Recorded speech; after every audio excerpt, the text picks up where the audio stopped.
thanks for tuning into the Social Justice Center Jubilee live stream. I'm Scott Gordon with Tom Madison, and right now I'm talking with 3 of the 5 members of DISC, Isaac DeBruce Sloan, Shannon Connor, and Logan Severson. DISC had a new album called Collector that came out in March, and not their first release, but definitely kind of their bigger stepping out onto a national stage. And so I wanted to talk with them a little bit about that. And, you know, thanks so much to the 3 of you for joining us. Yeah, of course. Thank you. Thanks for having us. The interview. Yeah, so I know kind of from the beginning, DISC was a collaborative effort, Isaac, between you and Brandon Bach, who's obviously still a member of the band. And over time, it developed into this this 5-piece configuration that you have now that has a lot of different dimensions and like musical flexibility, and you know, essentially 5 songwriters in the mix. Should also mention Brendan Manley, who is the drummer. Yeah. Always mention Brendan. Sorry? You gotta always mention Brendan. Of course, yeah. Who's also in Dash Hounds, another Madison band I enjoy a lot. That there's some overlap there. Can you tell me a little bit about how the band grew into that sort of expanded lineup, and you know, how it changed the way that you approach your work? Yeah, definitely. I can't remember. I think Brendan was the first one of the lineup, like besides Raina, that plays with us now, to play with us. And that ended up happening just because I had started playing drums in Dash Hands for like a short amount of time. And so then we just kind of ended up trading off through that, and now I play guitar with Dash Hands. But so we were kind of hoping that we could get Brendan to come play some shows with us, basically, because everyone knows he's really good.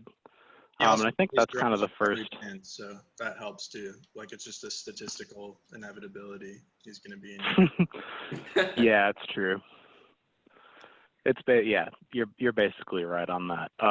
And then like let's see, I knew Logan from a band that we had both sort of been in, not at the same time, but we kind of met through that and became friends there, and I helped him work on his Lamina EP a bit, and so we became pretty good friends through that, and I felt really good about Logan's kind of songwriting and guitar playing style and ability. So then eventually we kind of knew that we were going to be needing to switch up the lineup because Zoe and Evergreen, who had been playing with us, were going off to college. So yeah, I just hit up Logan. I know that I had told him maybe a while ago that was something that I was considering, or that, you know, it'd be cool to have him do someday if the time was right, and it seemed like it was. So we got together for that, and then we were playing as a 4-piece for a while. And then we were trying to fill out that 5th person spot, and we were just like talking about it at practice one day or something, and I know Shannon from school and from him being post-social and stuff, and Brendan was just like, oh, I think Shannon would probably be a good idea. And that's kind of that. Yeah, and I mean, one thing that you kind of touched on is that a lot of folks in the band have already been in other projects where there's like a lot of instrument switching going on, and people are able to play these roles. Like, I know Dash Hounds is like that quite a bit, like with Brendan switching between drums and guitar. Sorry, go ahead. That's always been something that I thought was like really cool, was having a band where people could switch off instruments. I mean, did that experience make it easier for the 5 of you to kind of have a songwriting process where there are a ton of ideas in the mix, and do you think a lot about whether about like who like owns a particular song, or who's kind of leading the writing process on a particular song? Like I know some songs are like credited to folks individually, but most of them are not. So I'm just wondering like how fluid that process is. Yeah. Well, we kind of haven't quite figured it out yet. We're still kind of in the process of figuring out how that's going to work, because we've a lot of the songs off of Collector, although everyone definitely had input. Like half of the songs, or not, I don't know, maybe not half of the songs, but a lot of the songs people hadn't even been in the band yet, when they were written and stuff. So their input kind of ended up being more of like at the final stage, like when we were just kind of finishing them, versus like input at the beginning, when we're actually writing the songs. Yeah, I don't know. We're still kind of trying to figure it out, but we're going to demo some stuff really soon, and I think that'll kind of, I don't know, be a telling experience for us.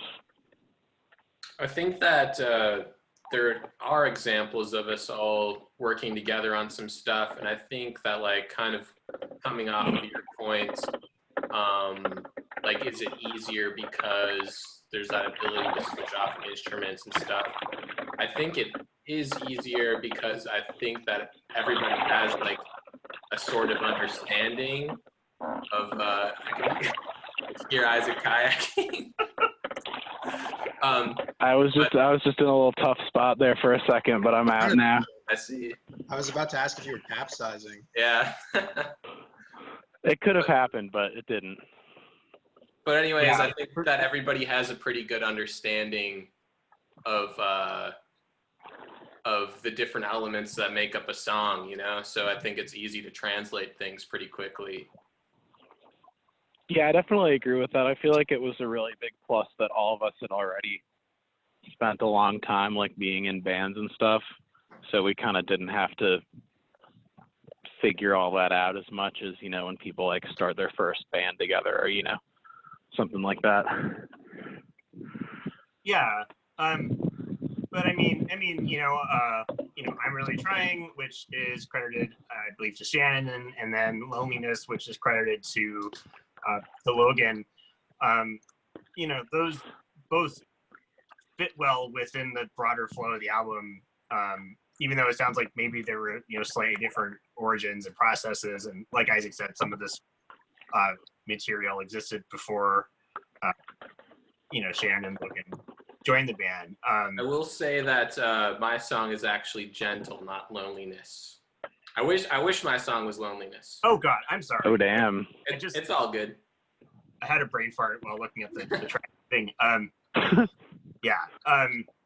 Gentle, pardon me. And I mean, going along with that, from song to song, there are so many different approaches here to the arrangements, and so many different ideas flying around, but you managed to make it cohesive. Like, there's always a lot of ideas, but it never gets to the point where it's like, oh, there's too much stuff going on. And I'm kind of just wondering, how you made those decisions as you went about recording this, and how you got things to a point where things fit together within this kind of broader sprawl of ideas. Also, just for context for people listening, Isaac is in the Upper Peninsula kayaking right now, so that's the background sound, which I like. It's like a Zoom background, but in real life. I was just gonna say, as a response to that, like my song was written before I knew I was going to be contributing a song to the disc album, so I was just kind of doing that as like an exercise and writing like a old-fashioned I don't know, like I was like listening to like the New York Dolls or something like around the time I wrote that song, and then I just kind of did not see it fitting on the album. But I think Isaac and Raina both were like, no, it's gonna fit great. Like Isaac was like, trust me, it's gonna fit into the album really well. And I think it's just like you said, the eclectic mix of styles going on kind of suits itself to things going to different places. I definitely think also like when we were at kind of getting everything finished up with Rob, that really helped kind of bring things together in a cohesive way, because we're kind of revisiting all of the songs within a somewhat short period of time, you know, with a new person. So I think that kind of really helped bring that to the table as well. Not to give him all the credit, but I can also remember when we were driving out to California and we had all of our rough mixes of the songs. oh right, Most yeah. everything recorded was like probably like 75-80% of the record was recorded at Isaac's. And then we finish it off at Rob's studio. But most songs had rough vocals. I know mine and Shannon's didn't have any vocals yet, but we just kind of listened to everything we had with kind of a rough track list. And yeah, I don't know. It was kind of just like we were all, I think, particularly I was worried about, I think maybe Shannon was too, that if our songs were going to kind of fit with everything. And it kind of like was just kind of dumb luck, I think, that it kind of ended up just sounding kind of good together. I don't know, because we were kind of, in a way, kind of scrambling to get everything done because we had this deadline to go out to LA. So we had kind of like 12 or 13 songs we were thinking about, and then it kind of became like, well, we need to work on these songs. And then they just happened to kind of work out together. Yes. And like Isaac said, Rob was definitely the glue guy. Yeah. Everything merged together.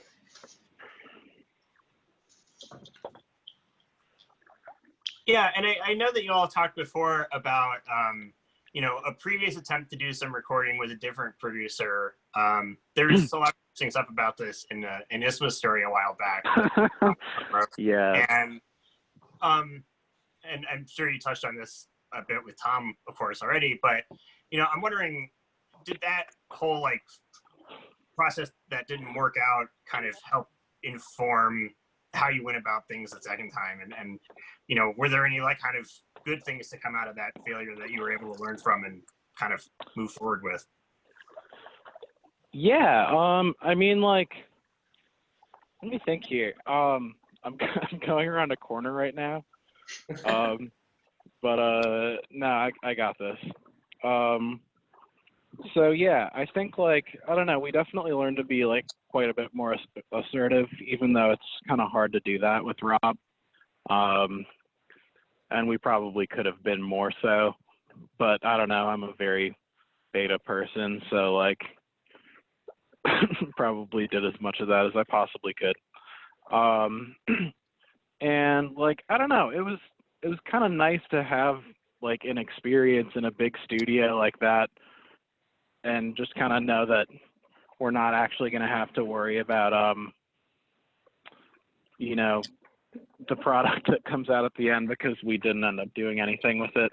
So it's kind of nice to have had that experience and just let whatever we did kind of go and just let it contribute to whatever we're doing now. We had recorded like Communication in Parallel out there initially, and so that's kind of like what's left over from that era. And the two versions that are out of those songs are pretty much just like re-recordings entirely of what we did previously. But yeah, I don't know. It was also just kind of strange because me and Raina were both so young. I think when we first went out there, I had just turned 18 and she was 16.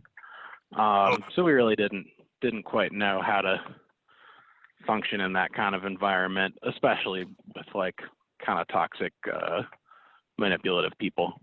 And then it's also been really nice like this time around because, you know, even though we're more wary of that, like everyone we've been working with has been super nice and helpful pretty much.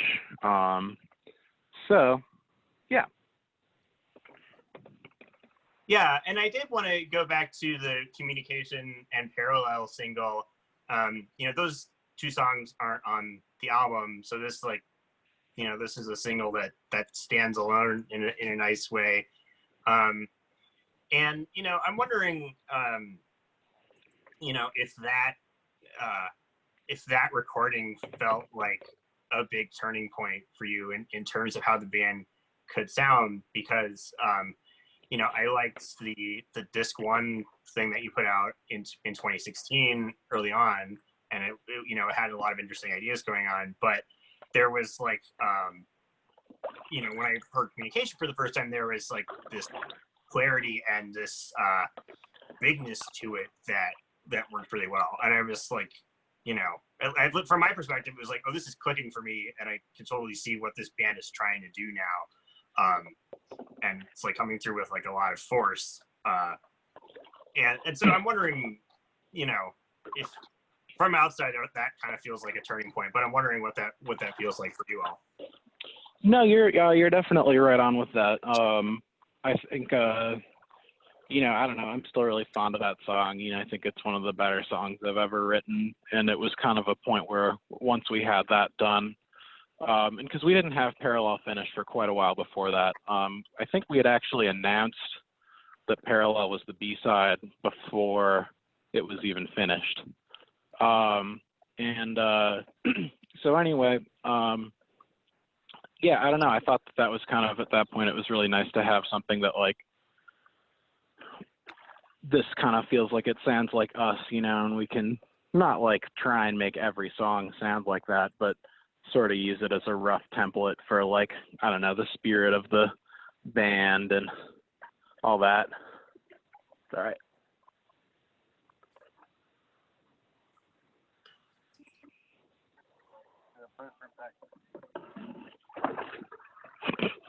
Sorry, I had a little incident there. Oh, is everything okay? Yeah. Okay. Sorry, the kayak sounds threw me off, and I was just like wondering for a second. I hope everything's all right out there. I crashed into a branch a little bit, but we're all good now. Okay. Yeah, and I mean, another thing that sticks out to me a lot throughout all these songs is in the lyrical perspective, you're able to write songs where there is a sense of humor and playfulness and kind of like smart assedness, but also still have like genuine, vulnerability and feeling in there. And that strikes me as kind of a difficult thing to do. And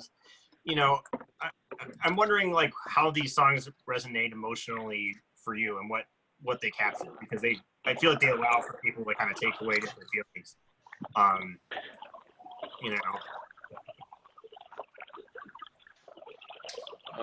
Well, for me, I normally find that after I'm done with the song and I look back at it, look at the lyrics and stuff like that, I usually find that I'm kind of like recapping a period of my life prior, like it's kind of like it comes back. Like I feel like usually like the things I'm writing about are usually like a year behind what I'm experiencing in the present. I don't know, like it just kind of works out that way for me. And so then for me, it's usually, yeah, I don't know. So far I've really only been able to write good songs kind of from my own perspective and kind of personal experience. And it's usually just kind of like capturing a moment in time and kind of reflecting on that. So it's meaningful because it's just another way to kind of, reflect on yourself, basically. Yeah, I definitely agree with that. I feel like you're writing. Sorry, I didn't mean to talk over you. Oh, that's all right. Yeah, there's definitely like a lot of kind of catharsis involved and stuff, even if we don't probably realize.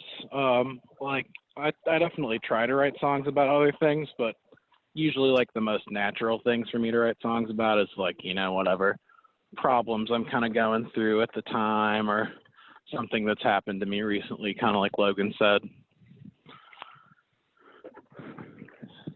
And then also kind of, I don't know, balancing, just kind of trying to balance it with a sense of humor because, like, I don't know, it's kind of what you have to do in regular life and, you know, be able to laugh at yourself and your problems and all that.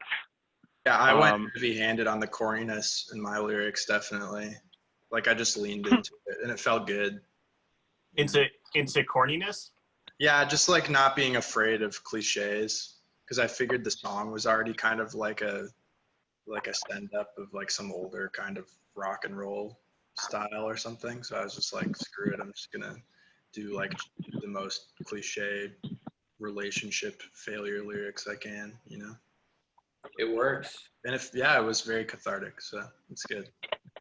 Yeah, I mean, and sometimes there's a good reason why why certain kinds of cliches stick around, you know, because they resonate with people, even though we think of cliche as like a bad thing. It can still, yeah, that's an interesting perspective. And you know, like what Logan was saying about writing about things like with distance and time,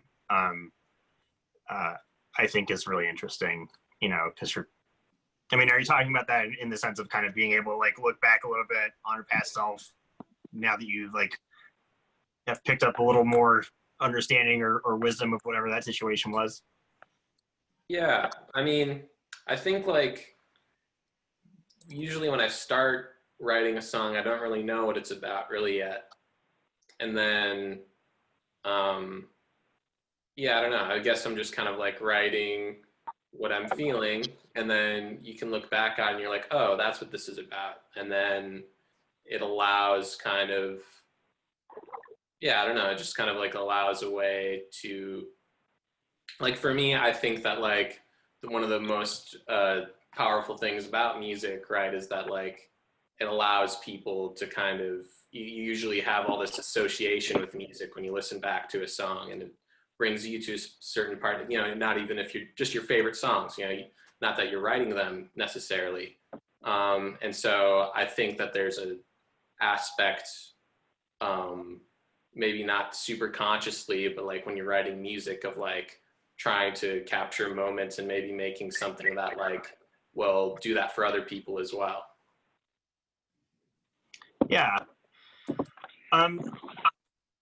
So the record came out in March, and I mean, you had like tours planned and all kinds of stuff right before you know, all this stuff happened. And you know, I wonder what it's been like for you to you know, to have the timing of things work out that way, and if it's been like frustrating or disappointing, or just kind of how you're dealing with all that as, you know, you try to reschedule things or whatever. I mean, what's that been like for you? I mean, it's definitely super frustrating. You know, it's definitely like, I don't know, the hardest part is definitely just not really knowing like when we're actually going to be able to do anything again, because it just depends on like, I don't know, what everyone else does basically. So yeah, I don't know, that's definitely been tough, because I feel like there's not too many situations that have happened like this where you've been kind of so powerless to not really be able to tour or anything, you know, like everybody can't really. So that's really sucked, but it's also been kind of nice to like, you know, just focus on writing more songs and stuff and making new music. I'm like excited to get together and demo stuff with everybody. But it definitely is probably a net loss for us, I would say. I think we've been pretty like level-headed about the greater perspective of what's happening in the world right now. Like, it's totally okay that, you know, we can't go promote an album right now because there's more important shit happening. Like, I've accepted that. I think it's like, yeah, I don't know. There's also like a level of like literally everybody else is in our exact same boat right now who has any interest in doing that. So I think keeping that in mind has been like very key for me when I like start to get really bummed about it. Yeah, especially you can feel like, oh, like this is like a huge road bump in like our music career or whatever, but then you have to remember like everybody's going over that bump. So right. it's not honestly, I've just been trying not to think about it that much because it's just kind of like, you know, like inevitably I will, but like thinking about it too there's deep. only one road to go down. Yeah, exactly. Yeah. So, I mean, Isaac mentioned that there's some writing going on. You know, what else is everybody up to now during this time? And, you know, what are you hoping to see happen in the future? I mean, even though I know it's probably hard to say about the future, but yeah, what are you getting up to now? Like, what's keeping you creative or sane? And where would you like to see this project go in the long run? Well, I mean, it'd be really nice to be able to just tour, like real tour. Like we've done like short tours before, but I know we were all really excited to like get out on the road for a month. Which, you know, I definitely hope we'll be able to do that someday in the future. But like, I don't know. Other guys? It's been hard for me to force writing at the moment, just because, I mean, there's plenty to be inspired about, like injustices that are going on in the world and other terrible events that are happening, but all that stuff is really draining at the same time, and trying to like force the productivity, I think, is kind of self-defeating in a lot of ways. So I haven't been trying to be like, I have to write music right now. And I definitely want to, but I think we are also like sitting on some material from earlier. And I mean, I guess you guys might be racking up more songs right now. I know I'm not though. I'm like very slowly, but I'm not really like having a super prolific period right now or anything, certainly. I'm actually doing pretty good, but it's just, I think, all right. It's mostly because I think that I recently kind of went full on sober from drinking and smoking weed, and that's honestly kind of like opened up things for me a little bit. So that's been good. Other than that, it's mostly just if I'm not doing that, yeah, I don't know. It's just been kind of focusing on all the horrible injustice that's going on right now and in our own community as well. So that's definitely been preoccupying, and as it should be. Yeah, that is definitely a healthy perspective. Well, you know, is there anything else you think is important for people to know about this record? I know we have kind of like a limited time slot here, and so can't get quite as deep into it as I would like to. You know, but any kind of thoughts in closing or anything that you thought was important to touch on that we didn't yet, I'm certainly wide open to hearing it. One thing that's kind of fun is the song I Want to Die was the first thing we did when we got out to LA, and we tracked it live together in the room. So I think that's the been only mentioned. Song that has that lineup all on the song. Yeah, that's true. Yeah. So that's a fun tidbit that I think has been mentioned a few times, but it's always fun. What else? We ate a lot of really good tacos. A lot of $1 El Pastor tacos. We crashed our van. Yeah, we did crash our van on the way out there. That was scary. You what? Our van tail spins out of the roads into a ravine. Yep. That was the word I was looking for. Yeah. It was wild. I'm glad you were all okay. Yeah, I don't know. It was kind of it was scary, and then we lifted off out of the road, and we just kind of landed as gently as we could have, I think, for going as fast as we were going into this little ditch. And then all the lights on the dash went on, and I was like, oh fuck, like this trip is over. And then Isaac was like, well, just turn off just turn off the van and turn it on again. And I did that, and then the lights just all went away. And then AAA came, and we are just like, all right, let's go. We just kept driving. It's pretty crazy. And that was also like probably 2 hours into our trip to California from Wisconsin. It was powerful. It was a very powerful experience. We cranked up Life's Been Good by Joe Walsh, and we did. Kept driving. I was shaking. That's our biggest bonding experience to date.